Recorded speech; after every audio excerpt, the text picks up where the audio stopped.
Guys factory ছাদের উপর land করতে একটু এদিকে তাকিয়ে দিকে আমার সাথে 2-3 কেজি এনিমি নামতেছে, কিন্তু আমি ফ্যাক্টরি ছাদের উপর ল্যান্ড না করে এই রিলিং এর উপরে গিয়ে ল্যান্ড করে ফেলি। কেন? কারণ গেরিনা আমাদেরকে এত বড় উপকার করেছে, যার কারণে ফ্যাক্টরির ছাদের উপর থেকে রিডিং ক্যারেক্টার ব্যবহার করা যায় না। তাই জন্য আমাদেরকে নিউটনের বুদ্ধি লেগে এই রিলিং এর উপর থেকে ব্যবহার করতে হয়। আহারে, তাই জন্য আমি এডিটিং করে নিচে গিয়ে কিছু বাজার খরচা করে এই পাহাড়ের উপর থেকে এডিটিং করে উপরে চলে যাই। উপরে আসতে একটা ছেলে আমার মাথা ঘুষি দিয়ে পুরো 90 গ্রাম হেলতে নিয়ে আসে। তবে আমি আবার কয়েক ফুট দূরে গিয়ে আমার হাতে থেকে গানটা দিয়ে গুতা দিয়ে ছেলেটাকে উপর থেকে ফেলে দেই। এখানে বসে থেকে ফায়ার করে এনিমিকে ডাকতেছি কোন এনিমি ঘরে থাকলে বের হয়ে আসতে। তখনই দেখি একটা ছেলে সুজয় দৌড় দিয়ে আইতেছিল এন্ড আমার পকেট থেকে কটা বুলেট পালাইতে গোর হয়ে গেছে। ওর ভাই আবার ওকে বাঁচানোর জন্য এখানে গ্লোয়াল মারে, কিন্তু গ্লোয়াল পিছনে পড়ে যায়। ছেলেটা আবার এখানে লোড করতে আসে, আমি আবার ওকে কয়েক গ্রাম করে ড্যামেজ দিয়ে এখানে গোড়া বানিয়ে দিই।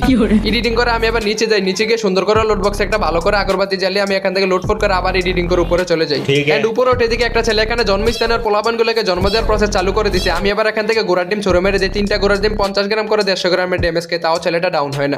এন্ড তখনই দেখি 2টা ছেলে একসাথে দৌড়ে এদিকে আইতেছিল, আমার হাতে থেকে লাঠি দিয়ে বাড়ি দিয়ে একটা ছেলের মাথা ফাটিয়ে দেই। এটাকে লোড বক্স তৈরি করার চেষ্টা করতে এদিকে আবার আরেকটা নিশক্তি প্লেয়ার ল্যান্ড করতেছিল, ওকে আবার আমি সুন্দরভাবে ল্যান্ড করাই দিছি।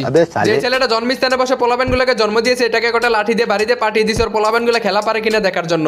এই এনিমিটার বাইয়ের লোড বক্স থেকে সাইলেন্সার চুরি করে পালাই দিতেছিল, আমি আবার লাঠি দিয়ে বাড়ি দিয়ে ওর লোড বক্স রেখে ওকে এখান থেকে পাঠিয়ে দিছি। এটাকে লোড বক্স তৈরি করে এখানে বসে আমি দামি আকিসবির খাইতেছিলাম, তখনই দেখি ওই ছেলেটা জন্ম নিয়ে প্রতিশোধ নেওয়ার জন্য এখানে চলে এসেছি। কিন্তু আমি আবার আত্মা ব্যাংকের বন্ধুদের কাছে পাঠিয়ে দিছি ওকে আরেকবার জন্ম দেওয়ার জন্য।